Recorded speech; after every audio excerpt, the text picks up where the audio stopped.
C'est l'onction qui fait la différence. C'est l'onction de Dieu qui fait la différence dans la vie d'une vraie chrétienne. C'est vrai. À chaque fois que moto ya molimo santo epela na vie na biso et surtout ceux qui tozotambola na kobanga nzambe pe na kotosa ye vie na biso et kozala na mikakatano mais nzamba kozala toujours wana pona kotanda loboko ezana ngoni kamba mafuta. C'est l'onction qui fait la différence. Un jeudi enseignement. Jeudi on a le baraké soki otangité to lié tozana minute ya kobuka mikwa. En tout cas, faut que ça me nzambe molimo santo songa parce qu'aujourd'hui nous parlons kaka makambo etali Bible. Mais tozo interpréter en ngote selon biso. Mais tozo interpréter en ngote selon aide ya molimo santo. C'est l'enseignement qui fait la différence aujourd'hui. Un jeudi, vous allez consacrer bongo l'enseignement comme d'habitude. Le jeudi passé, tu le verras qui sujet moko ezaki malam. Tu le verras qui sujet moko ezaki l'homme né de la femme. Sa vie est courte. Alors on était avec le pasteur Matondo, Jonathan, que j'ai dit déjà bonjour. Bonjour maman Patricia. Soyez les bienvenus. Merci beaucoup, maman. Alors, j'étais aussi avec le pasteur Karen, qui aujourd'hui encore est rentré encore une fois. J'ai dit bonjour. Bonjour, maman Patricia. Bonjour, Nzambe Apamboulayo Lisusu Pona Moussala Kito Ozali Moussala. Amen, amen, amen. C'est vrai, papa. Et ça il fallait te répondre quand même, moi, Moukié. Avant de côté à sujet, nous allons parler de Makambo Etali baptême. Sorte de baptême, pourquoi baptême na vie à Moutou. Est-ce que pour Moutou à la baptiser, il faut la chrétienne ou bien nini? Alors aujourd'hui, tu vas sorte de baptême ensemble avec le collège de Jésus. Mitoune Yakebele papa, Balobi Boye. Bonsoir. Je suis la sœur Charlie Kapema Omadjela. Je veux que le pasteur nous explique quel genre de femme oyo babande kolobela nkoloana. Est-ce que vous avez la femme spirituelle ou bien femme charnelle? Et puis vous expliquer verset oyo ya Timothée chapitre 2 11 à 12. Na bandira motuna oyoki. Ok, oui, merci beaucoup maman pour la maloba. Nakanisi lokola basali na Nzambe, toza obligé ya kosenga na Nzambe apambola balandi na biso nyoso bisika bazwami bazolanda biso. Amen. Le jeudi passé, tosala qui est fort, ya kolobela autour ya l'homme né de la femme. Sa vie est courte. Nakanisi nakotambola na biso, tomekaki kosimba ba mikanda oyo esungaki ba oyo bazana mayele ba comprendre que moi si oyo bazolo bana Bible eza moi si lolenge biso batu toyebelaka te. Pourquoi? Bible c'est la pensée de Dieu. Bible eza pensée na biso batu te. Kaka ndenge balobaka soki loboko na yo ezo memayo na mabe okata. Nous avons la main physique et la main spirituelle. Mutu moko te atikala kokata loboko na ye o ezali physique. Mais to kata ka loboko de manière spirituelle. C'est de la même façon qu'au bandana Genèse, tina Apocalypse, nyonso komami na Bible esengeli na moto afanda batangisa ye Bible selon la pensée de Dieu et non selon la pensée des hommes. Yango tobengami collège mondial pour la dimension intégrale de l'homme et ça pour enseigner batu. Kolandi samana mukanda, il y a 2 Timothée 3, 16. Balobi, toute écriture est inspirée de Dieu, utile pour enseigner. Enseigner, eza kopé sa mutu une nouvelle connaissance. Ko rappeler, eza ko rappeler mutu eloko ya yebaki déjà. Yango tolobi biso na collège soki otangi mwasi oyo bazolobela na Bible de Genèse à l'Apocalypse eza mwasi oyo ya maputa te, mais c'est une femme spirituelle pour eza pensée en Nzambe. Alors par rapport il y a question il y a maman nabiso Charlie ezalaki mukanda ya 1 Timothée chapitre 2 verset 11 non 1 Timothée 2 11 à 12. Oui, papa koki kotangela biso mukanda 1 Timothée chapitre 2 verset 11 à 12. Oui. En tête les devoirs des femmes. 11. Que la femme écoute l'instruction en silence, oui, avec une entière soumission. Ok. 12. Je ne permets pas à la femme d'enseigner, ni de prendre de l'autorité sur l'homme, mais elle doit demeurer dans le silence. Merci beaucoup. Nzambe apambola maman na biso pour la question. Bible tango tozo tanga awa, oui, il est certes bazolobela na tina ya femme. Mais femme oyo bazolobela awa, tolobi eza femme oyo aza biologique te, femme ya musunité. Bazo senga na femme oyo aza un ignorant, akanga munoko, yende ate. Na outi kosa la différence entre le verbe enseigner et le verbe rappeler. La femme, c'est un ignorant. C'est tout pasteur qui ne connaît pas la vérité de la parole de Dieu. C'est tout pasteur qui explique la Bible selon ses propres pensées. De mutu to bengi aza femme. Un ignorant. Mutu oyo azotanga Bible azo comprendre kaka ndenge komami. Loko la maman peut azo comprendre que femme wana atikala une femme oyo biso toyebi. Non, eza bongote, la femme c'est un ignorant. Pona ko prouver yango, papa ko sunga biso na mukanda ya 1 roi chapitre 6 na verset 1,7. La femme ne peut pas enseigner. Soki ozana pasteur oyo atanga ka Bible a expliquer yango kaka ndenge komami. Boko mema dim nabino nandako ya Nzambe. Oui, si le pasteur est un homme devant Dieu, a ko expliquer la maison du trésor c'est quoi? Soki pasteur wana aza une femme, a ko expliquer que non, la maison oyo bazoloba la maison du trésor, c'est la maison physique ndenge biso toyebi. Oui, papa ko sunga biso poto ça la différence entre les femmes oyo Nzamba zoloba na mibali selon la pensée de Dieu. Oui. 1 roi chapitre 6 verset 1,7. Ok. En tête construction du temple. Soki otuni pasteur oyaza une femme, a ko expliquer yo boye.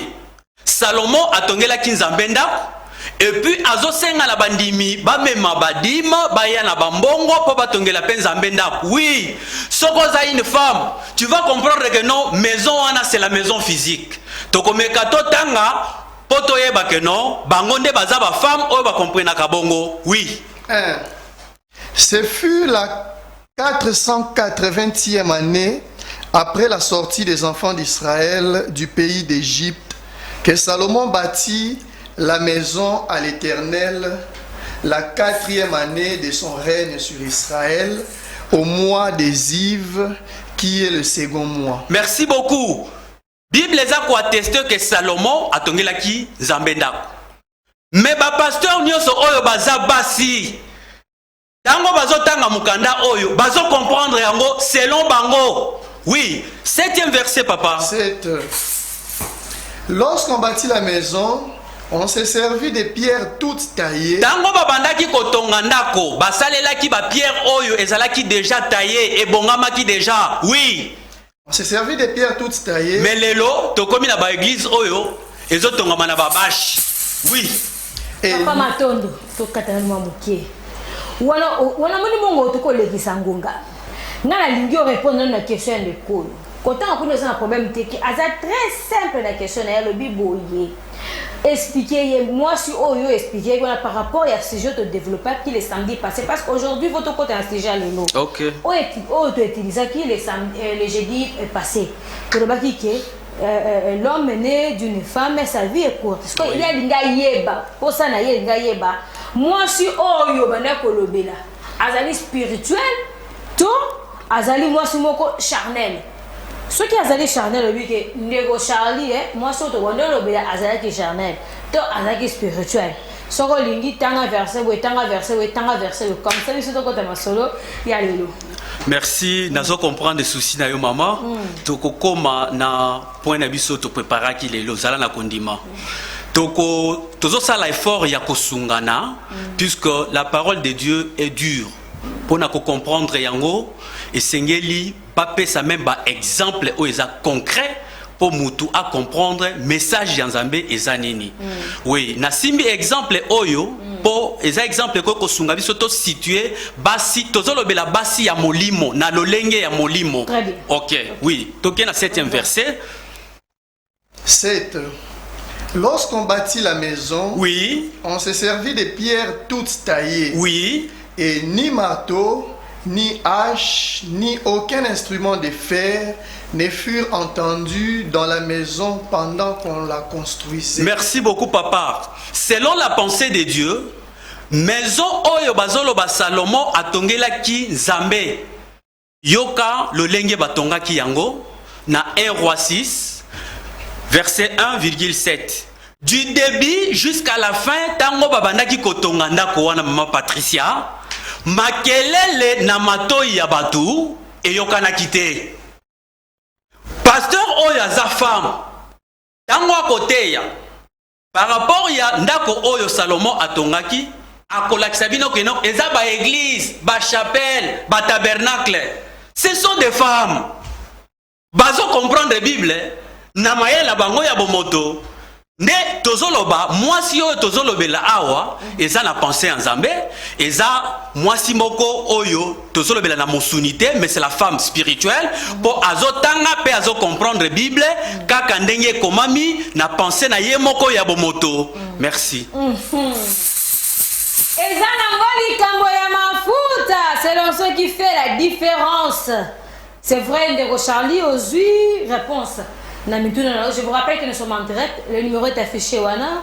Botindaba SMS, appelez même ceux qui veulent go benga bo bengi bo kota le lot tiki surtout pour les livres. Nous parlons na makambo etali baptême. Na lingina yeba d'abord, est-ce que la collège bino pe beaucoup ta kana mai bozoka baptismo, lokola ba chrétien surtout bozoka baptismo wana motuna liboso mais avant ko ya wana lingina yeba na no collège. Nakata collège Yesu Christo azali nani epana bino kuna. Oui, merci beaucoup maman. Nakanisi lelo tozolobela latina ya baptême. Le baptême est une recommandation biblique. Tokomeka tosimba eloko oyo na mayele penza. Toute recommandation biblique collège asali la kayango. Toboyaka eloko moko ekomami na Bible te. Sauf soki baninga bakomeka ko comprendre nini oyo biso to défendaka boye. Soki otangi Bible, même par exemple pona kozwa baptême, il faut tozwa baptême. Na mai, na moto, na molimo. Mais tokozwa baptême na mai physique te. Po mai physique eza pensé na biso batu. Biso na collège, tokosala effort ya kolakisa mutu mai wana selon la pensée de Dieu. C'est-à-dire tosala la recommandation biblique nyoso, mais na pensée na biso batu te, kolandisama na pensée ya ye moko Nzambe. Na tuno motuno na beba tokota wana yebisa biso na collège. Bozoka Yesu Christo lokola na. Papa Karel peut tous à deux. Ok, merci beaucoup maman. Bon, voilà, namoni na ko répondre na mukanda. 1 Corinthiens chapitre 2, 23 à 24. Oui, totangi mukanda ya 1 Corinthiens chapitre 2 verset 23 à 24. La bandi réponse à maman Isali wana. C'est 1 Corinthiens. 1 Corinthiens. Ah, 1 Corinthiens chapitre 1, pardon. 1 Corinthiens chapitre 1. 3 24. Verset. Et ça chapitre 1 verset 23 à 24. 1 Dans Corinthiens chapitre 1, versets 23 à 24. 23. Nous prêchons Christ crucifié, scandale pour les Juifs et folie pour les païens. 24.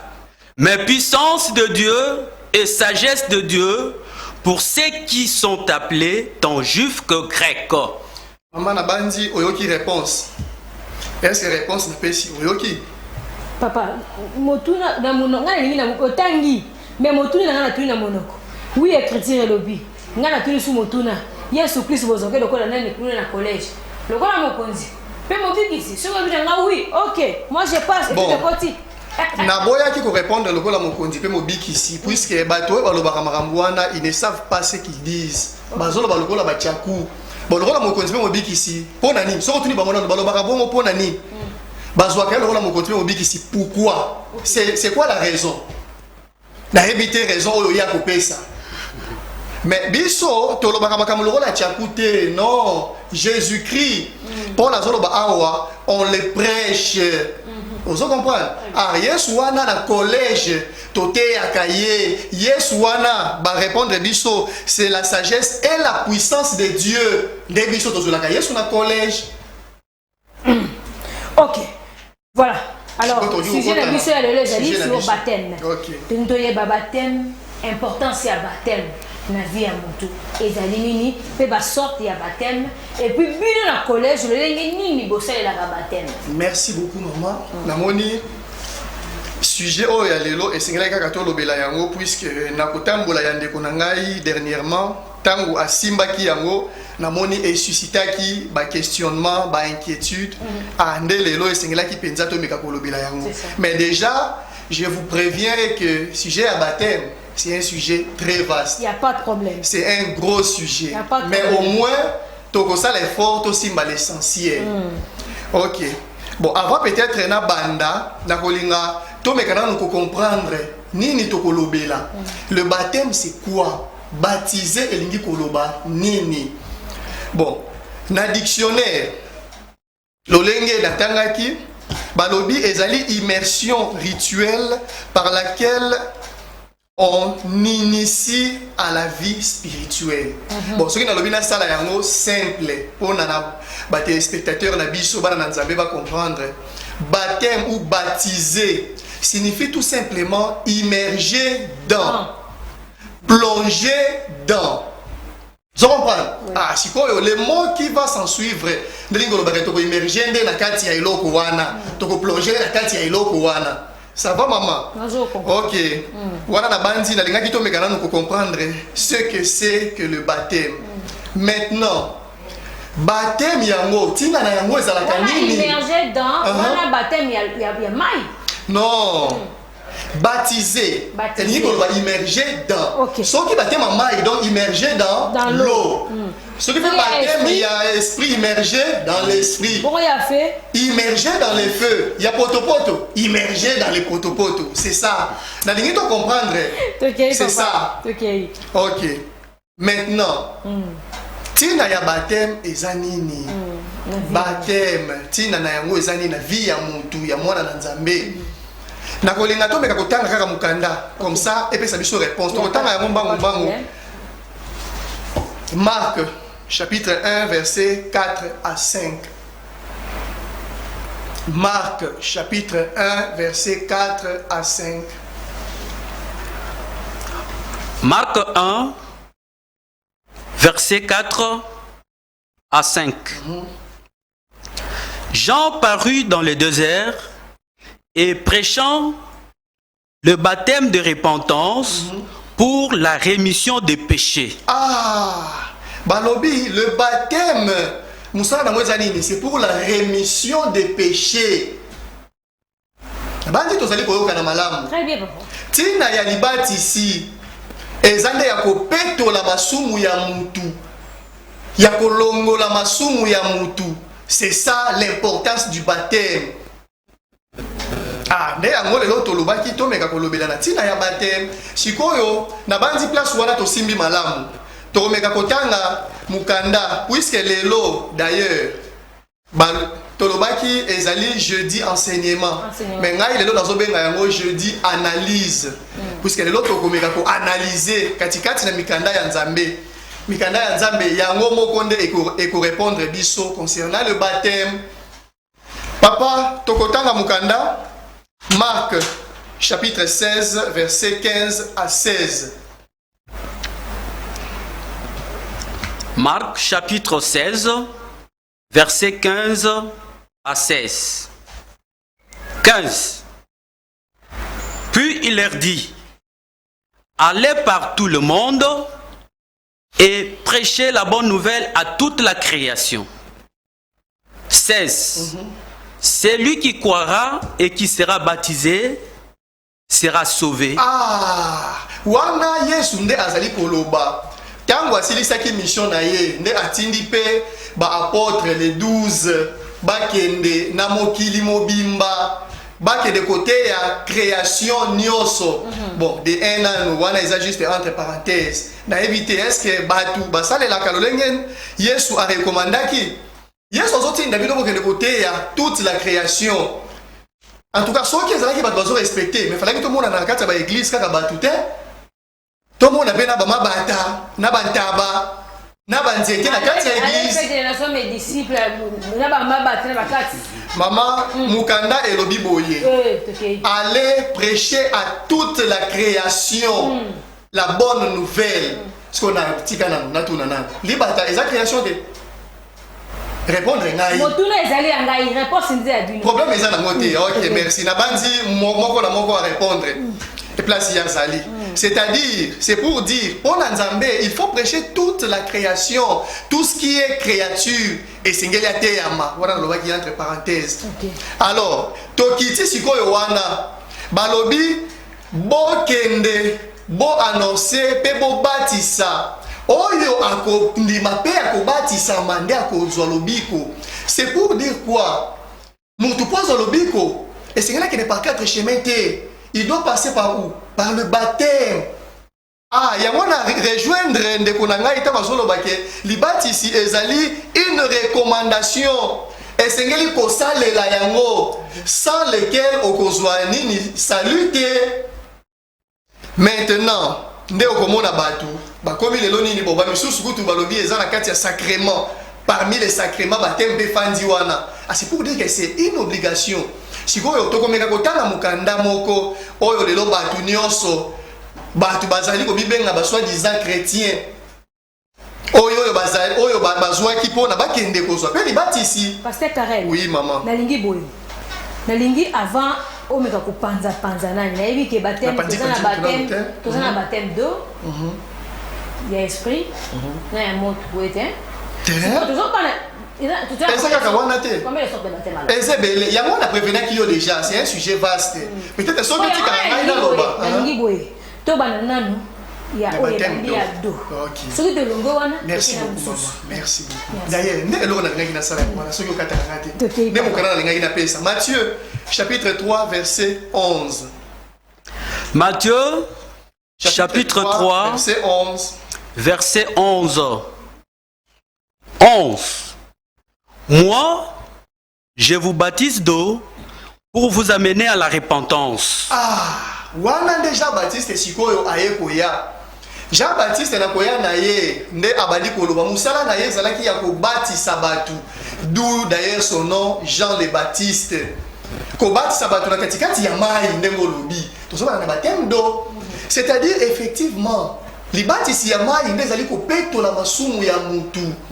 Elingi koloba soki yo ozalaki na ndaku na yo oza mosumuki ozolinga kotika ozokokate esengeli oya epai ya Nzambe yo te mutu kotika mai nde kosukola masumu na yo wana nde tina ya batemi ya mai.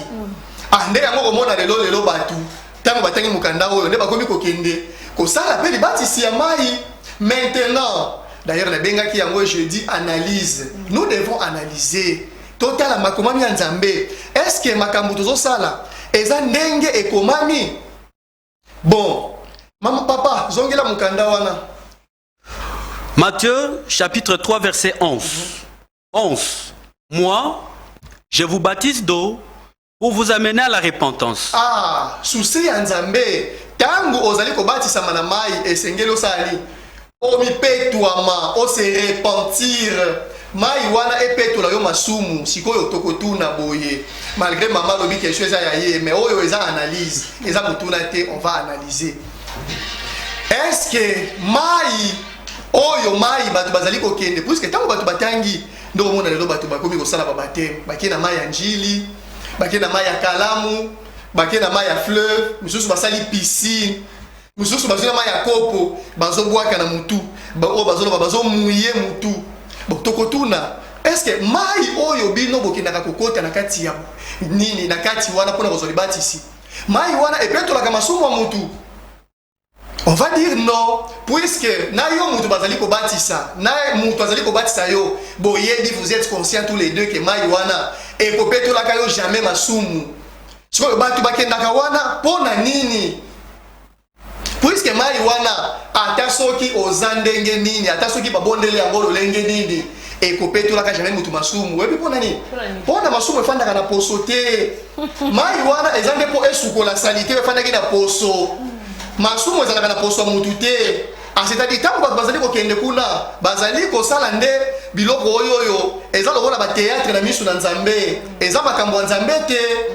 Eza rituel moko diabolique satanique. Ko dinisa mutna mai eza rituel diabolique. Mai physique. Oui, oui. Donc ndenge Jean-Baptiste asalaki alekisaki Yesu masielo comme na kati ya mai. Il y a baptême, ezalaki makambo malamu te. OK, merci alors, beaucoup. Alors bien au collège, vous pratiquez le baptême à dondé. Merci beaucoup. Et la cas spirituelle. OK. Na comprendre mutuna na yo mpe nazali ko répondre aussi pour yo. Ko banga te, ko bebisa pe longité. Ko yo kape mawate. Mawate là ko la précision. C'est ça. Nous sommes là pour na ko éclairer bana Nzambe. Tolobaki ezali jeudi analyse. Analyse ya makomi ya Nzambe. Et c'est la vérité. Toko lamba te, toko meka ko pakola mensonge mafuta te pour la vérité jamais. On le dit haut et fort. Baptême wana ba bazali ko kende na mai ya njili, mai ya piscine, mai ya kopo, mai ya fleuve. Ce sont des rituels ya Nzambe te. Et ça ba rituel mususu ya Satana. Pona nini? Puisque mai wana ekolongola ka jamais masumu mutu. Tout mutu na ya bien.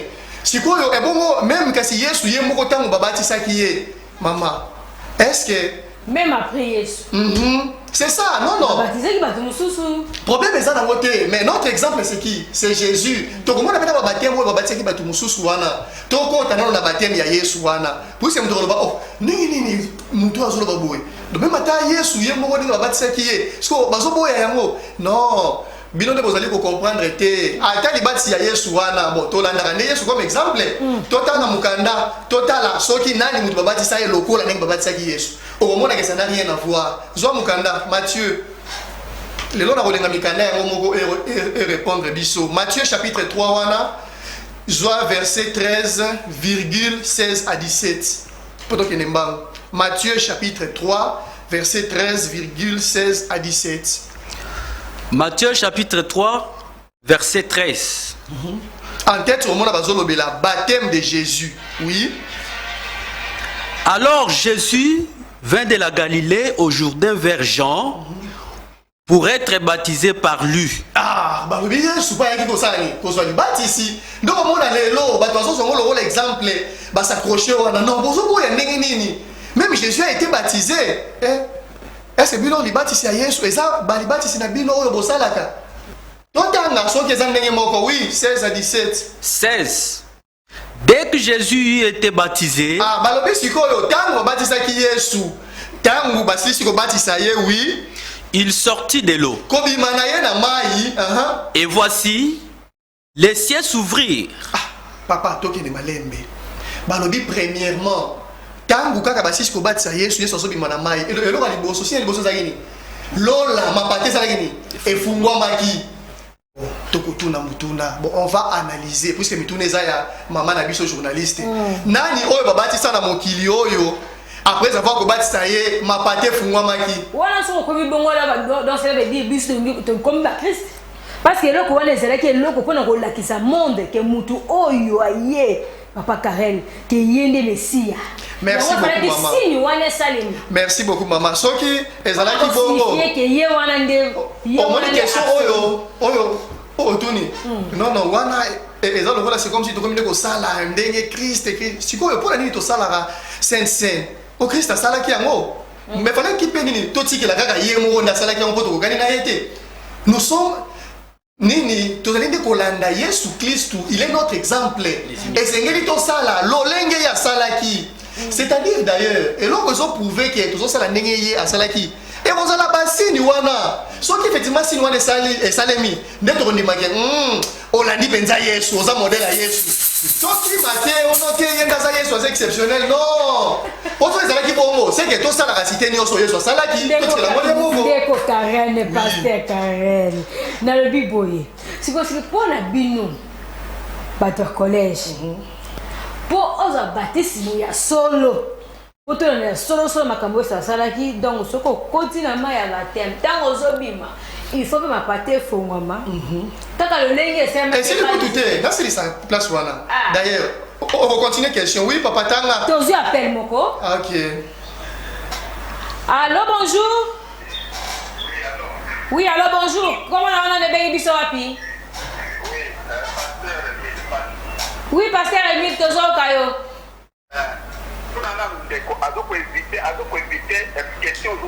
Jésus-Christ était baptisé dans l'eau ou non?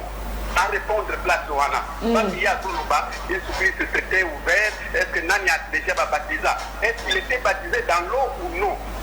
Hein? Ça c'est maman. Et ça, Jésus-Christ, beaucoup viendront à mon nom. Vraiment, c'est très grave. Hein? Il ne faut même pas inviter des histoires comme ça. Excusez-moi le terme, mais de pasteurs comme ça dans Nayo. Oui, Zali Kamboya Mafuta, c'est l'onction qui fait la différence. Toutes les opinions, il y a Moutuna Moutou. Ce qui fait papa Monique, Bandeko, Makamba le bio, et Zali Madame Mouté, Yoza pour Yangote, plateau de Mafuta. Vous avez le droit, le droit de réponse.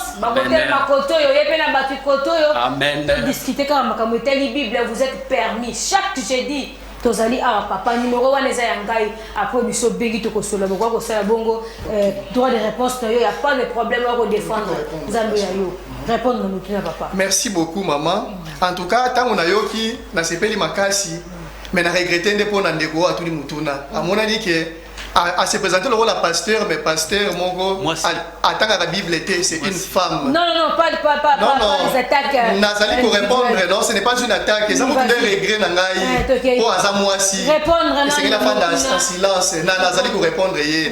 Oui. Dengue Tolobaki. Yes, Wana. Oui. Toi, Yamil, on appelle Moussous sur la ciment pour répondre, Wana. Allô, bonjour. Pardon, mais tout n'a qu'à découvrir. Tant que vous voulez faire ma caméra qui nous a mis pour passer par la spiritualité dans la physique. Les collègues sont ok, il n'y a pas de problème. Ceux qui ont connecté, numéro 1 est dans WhatsApp.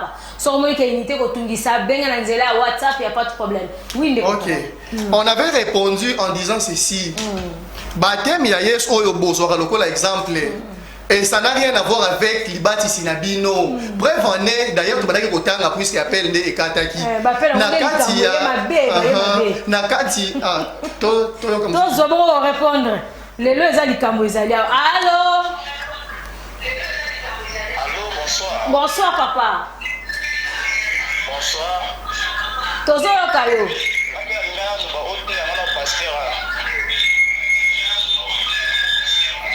Est-ce que l'enseignement des apôtres ou bien enseignement à collège personnel qui était de ces apôtres-là où il y a qui les baptême parce que Pierre a baptisé les gens au nom de Jésus, c'était par immersion. Ce qui a prouvé Bisso, Azana, beaucoup il y a quel apôtre ou bien enseignement ils ont basé sur quel fondement? Merci papa. D'accord, soit répondre et tu continues. D'accord. Azo répondre sur quoi? Enseignement là yo. ezali ya bapôtre to ya fondement na bino ezali ya bino bata collège. Ok, merci beaucoup. D'ailleurs, il y a les bossons dont aussi qui pour répondre été. Après, on va répondre été. On y va. Bon, na banana. Oh, yoto na zongi la na. Bandana wana rapidement parce qu'il y a des appels. C'est ça. Non, non. Il y a beaucoup des appels qui sont en ligne. C'est pour dire quoi? D'abord, na zolinga na recadrer. Loko la kaka ndenge ndekundanga sa lobaki yango awa. Tozali koboya baptême te. Tout ce qui est écrit dans la Bible, on l'accepte et on l'accomplit. Le problème maintenant c'est quoi? Compréhension de Yabatu. Makambubino bozotanga, bozokanisi que vous comprendre alors que les gens n'ont rien compris. Mukanda ya Esaïe 29:11 bazali koloba yango. Biblia oyo eza lokola mukanda bapesi mutu ayebi kotanga, ayebi français, tanga, mais azolo bakena zoko kate puisque c'est cacheté. C'est-à-dire, lorsqu'on parle de baptême d'eau, c'est toi qui as compris l'eau HD zone kotanga kina kelasi.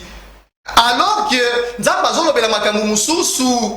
Raison pour laquelle na koloba na ngai nous insistons na koloba ke mai oyo batu bakendaka wana nde oyo Nzambe azolinga te nde oyo Nzambe azali kolobela te. C'est ça la bonne question. Si nde on avance yango to banaki koloba boye. Même ata Yesu oyo bazolobela Yesu wana na relaxa yo ke kaka na kati ya Bible yango na lobaki pasteur atangaki awa tunaki atanga kapata Bible te. Rapidement to répondre c'est-à-dire quoi? Na kati ya mukanda papa tanga mukanda. To tanga mukanda. Wabi mukanda te pesa verset zela, comme la verset ndeni mi balé to zo ya m'appelle mususu comme ça on répond no surtout mbala moko. Allô? Allô, bonjour? Allô, bonjour. Oui papa, Ozana Parfait Télévision to zo kayo.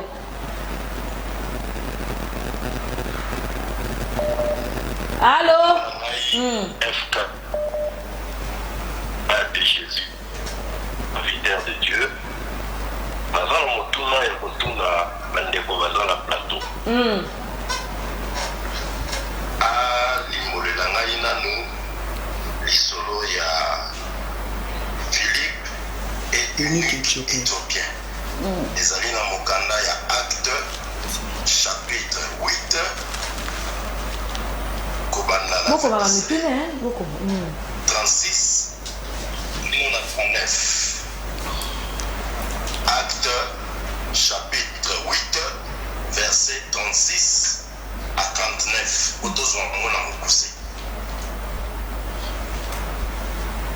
Oui. Il y a une question.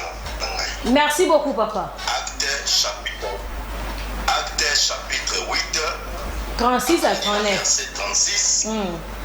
Qui nous a 39. Ok. C'est merci, papa. Ok, pour répondre rapidement. Ok, d'ailleurs, na nazo silisana no tuna yande kwa liboso comme ça na kende na baoyo yo bande ko mususu. Puisque pasteur atangi alobi boye. Non, azoki ma question à répondre yesu bataki na mai. Yazo ke na makambo ya cieux ya nini? Azoko sana ke na ya cieux wana zaka na kati ya Bible oyo moko atangaka. Tanga ndeko na ngai tomona puisque na olingana to sala moi précision, to pesa précision. Yesu bataki na mai ya Jourdain. Tout le monde le sait. Babataki na mai ya nini ya Yordani ya Jourdain. Sikoyo totanga kaka na kati ya mukanda ya Nzambe. Tomona soki mai oyo ya fleuve oyo okendaka kobatisa bandimi na yo. Théâtre oyo batu basala kawana bokendaka kosala soki eza ndenge moko na Jourdain. Psaume. Bon, je la papa, tu appelles à Souka comme ça répondre. Allô, bonjour. Bonjour, maman Patricia. Oui, vous êtes en direct à Parfait Télévision, les camarades foot à Motune Zali. Oui, maman Patricia, c'est Arthur Pembele, artiste. Oui, mais papa, Tozo Kayo. Nazo landa une émission.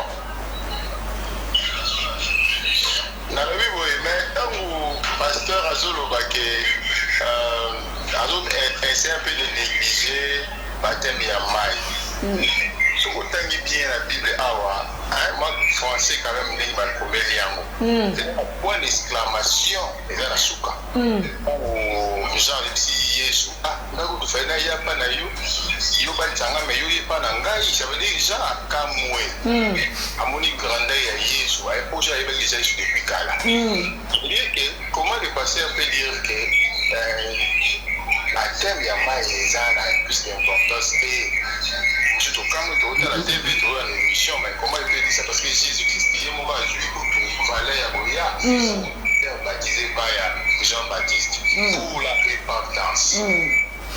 Merci beaucoup, Ndeko Arthur Pembele, merci beaucoup.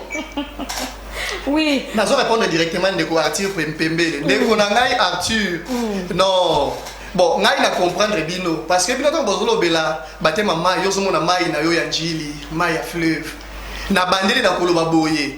Tout ce qui est écrit dans la Bible étant serviteur de Dieu. Il y a moins de comment tout qui finalement azolandela ba apôtre enseignement ya ba apôtre to ya collège na yi. C'est-à-dire comment mituna? Lisusu. Mais répondre. Oui, alors? Allô, bonjour.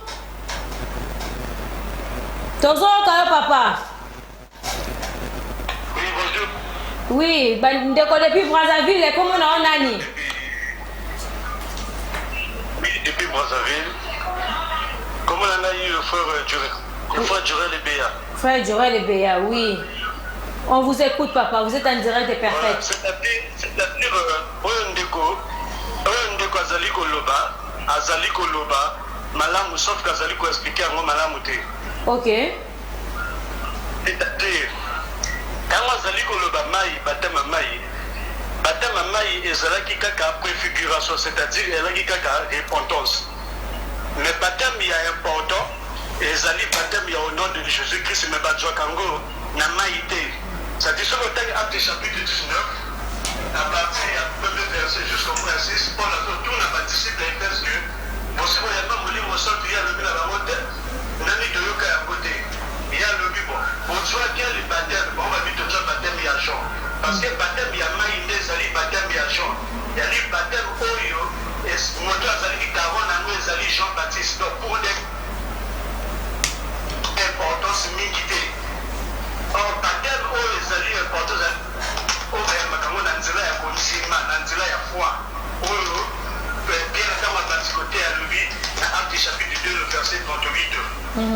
Mais baptême il y a kikaka ezalaki mpona importance kikaka mpona kopréparer bato nzela oyo bakokroire na Jésus-Christ parce que Jésus-Christ baptisa bato na ngai soki otangi Jean chapitre 2 à partir ya 22 verset 24 Jésus-Christ abaptisa mpe bato na ngai apôtre mpe Jésus-Christ te takoki kopesa moninga epesaka ngoka nzambe ye moko soki yo ondimi mais soki alaki babateme ya avant soki yango pourquoi bato babatiza bango na kombo ya nom de Jésus-Christ et Jésus-Christ nous sommes ici disons au nom du Père, du Fils et du Saint-Esprit et puis le Père et le Fils et le Saint-Esprit c'est le baptême de l'Esprit. Ok, papa, répondre. Okay. Comme ça, nous appelle Mamoukié. Ok, c'est mieux d'ailleurs. Pour ce qu'on va dire au Yamba, tu vas appeler le roté, tu vas saisir, tu vas condamner pour rien. Ok, allez-y. Nazongeli na koloba boye. Na éclaircir na no yande komoko yoyo avant dernier appel yoyo ya benga lobi ndengeni nozali ko négliger baptême ya mai. Ozo ya non, ndena bandaki koloba boye. Tout ce qui est écrit, on le respecte, on le suit. Le problème maintenant c'est quoi? Liloba na Nzambe eza lokola livre ya histoire te. 2 Timothée chapitre 3 verset 16 azali koloba boye. Bakotanga te mais tokokoma na bandaku. Toute écriture est inspirée de Dieu et utile pour enseigner. Elingi koloba makomami nyonso oyo okotanga toyeba kezali na pema ya Nzambe. Tokopesa yango utilité na yango à l'enseignant. Likomi wana elingi ko enseigner tozomona apporter une nouvelle connaissance, c'est-à-dire mai oyo bazali ko batema mai tozali ko négliger te oyo loko tozali ndeko boya mai oyo bokendaka kokota puisque musala ya mai ezali ya kosala nini ya kopetola masumu ya mutu. Nous suivons la Bible telle que c'est écrit. Si quoi mai oyo bino bokendaka bakotisaki bino na ba pasteur bozokende kokotisa batu na mai ya njili mai ya fleuve na yo moto zali ko batisa na oyo azali ko batisa mawana vous êtes tous les deux conscients que mai wana eskola kama suma mutu te so bosala yango pona nini nde mususu azoloba non moni wana eza juste symbole non Nzambe akotina mosali na yete po kosalela bato ba symbole non papa tangana mukanda moko Hébreu chapitre 10 verset 1 Nabandi, nazali ko répondre. Moko moko. Hébreu, chapitre 10, verset 1. Hébreu chapitre 10, verset 1. En effet, la loi qui possède une ombre de bien à venir Oui. et non l'exacte représentation des choses, Ah, c'est-à-dire, les symboles, c'est ça sa définition. Et ça dit qu'on représenter une ombre. Mais exacte représentation des choses, oui, tu as la conséquence à symbole. Symbole. et non l'exacte représentation des choses, ne peut jamais, par les mêmes sacrifices qu'on offre perpétuellement chaque année, amener les assistants à la perfection. Ah, balobi, ce qui est symbole et même à jamais la perfection. Symbole est purifié à ma à moutouté. Tous allez voir alors que maï on a bazolo bela maï et singeli kokota na libati ici. Et purifié à kamabe à moutou. Soit Éphésiens chapitre 5. Éphésiens, Chapitre 5 verset 26. Éphésiens chapitre 5, Verset 26. 5 verset 26. 26. Afin de la sanctifier par la parole, après l'avoir purifiée par le baptême d'eau. Ah, Bible les allez pour confirmer qu'on purifie par le baptême d'eau. Le baptême d'eau n'a jamais été un symbole, non. Vous commettez une erreur. Il y a un bandeli. Baptême Yamari, on ne néglige pas, c'est la parole de Dieu. Et c'est mais la plus grande question qu'il fallait poser, c'est maintenant, baptême Yamari Nini, puisque Maï Nabiso, Maï Yanjili, Maï fleuve, Narbo Sotonamo, non? Wana puisque on a évité, wana est-ce que Osama yele kaka na nzoto kaka boye. Mai wana epurifiaka même asumo mutu. Ezali kama mafuta, si je comprends bien, collège pour na bino baptême. Oyo ya kondinisa mutu na kati ya mai pour na bino etikaki spirituel. Physiquement tende pratique ça marake mutambie sur le comme cosmo bikisi akende kodina na mai pour na purification parce que depuis Ancien Testament tonga na zoki ta kolanda depuis Ancien Testament na mona que c'est des symboles moko rituel que depuis juif beaucoup d'ilisa batu pour la purification na ni wana surtout bi obi que faut la cas spirituel. En tout cas si j'ai baptême lelo tokosili sangote d'ailleurs tozwa appel moko tosili ça topesa un rendez-vous pour na jeudi prochain parce que là tokosili sango ata mukete pour exactement munene que appelle les autres belé moi écoute na bango exacté quand même tozwa idée parce que là toujours que malé mais na suka tozwa appel moko ya suka comme ça tokopesa bango pour na jeudi prochain. Allô? Oui, bonjour papa. Bonjour. Ezali kama mafuta perfect télévision tozo kayo.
ngoli kama mafuta.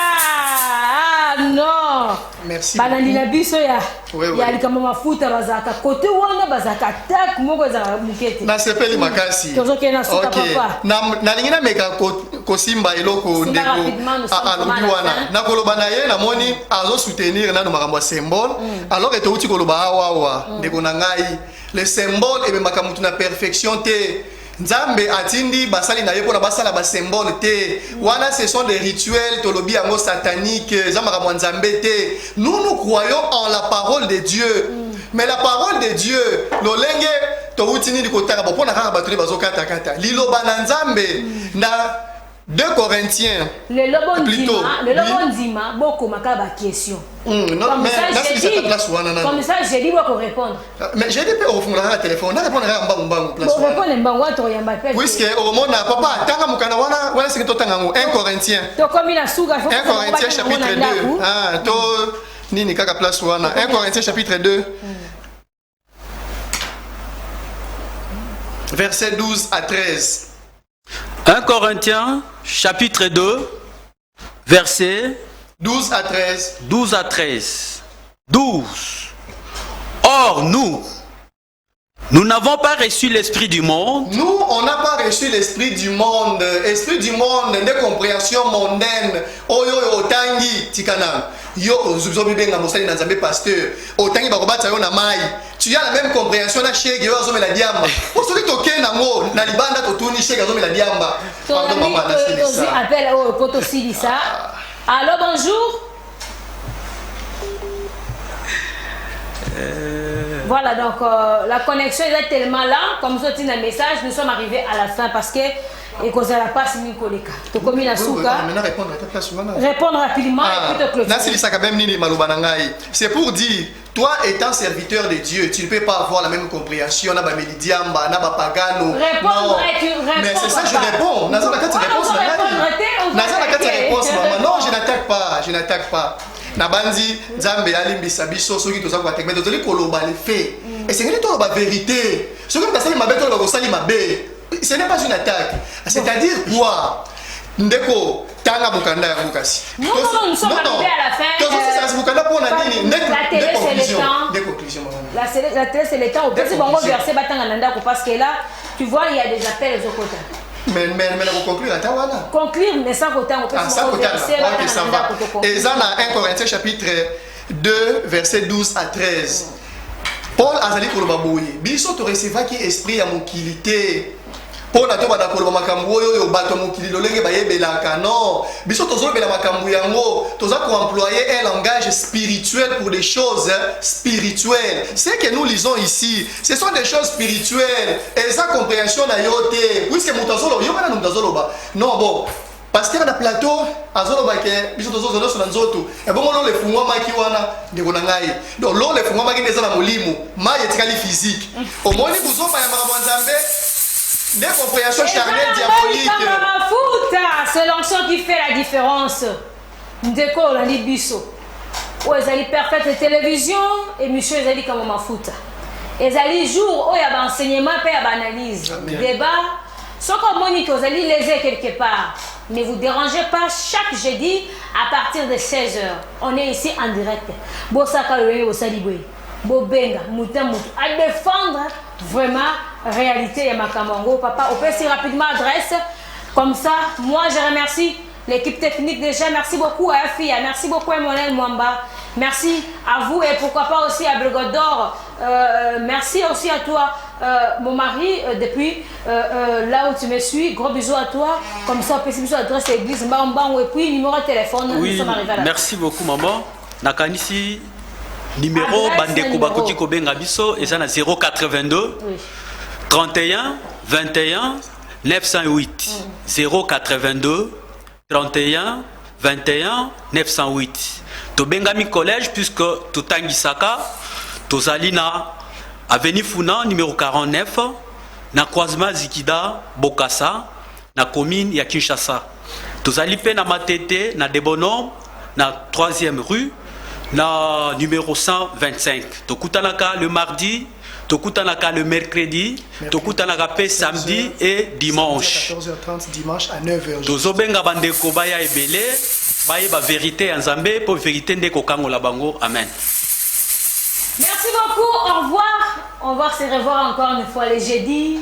Poto beta masolo, pasteur, numéro de téléphone les alliés, on est maman journaliste Bobenga, comme ça boya, tosa la bongo, débat, et ça n'a pas péché, moutna moutou, aïe banane ko défendre, et chrétien. Au revoir.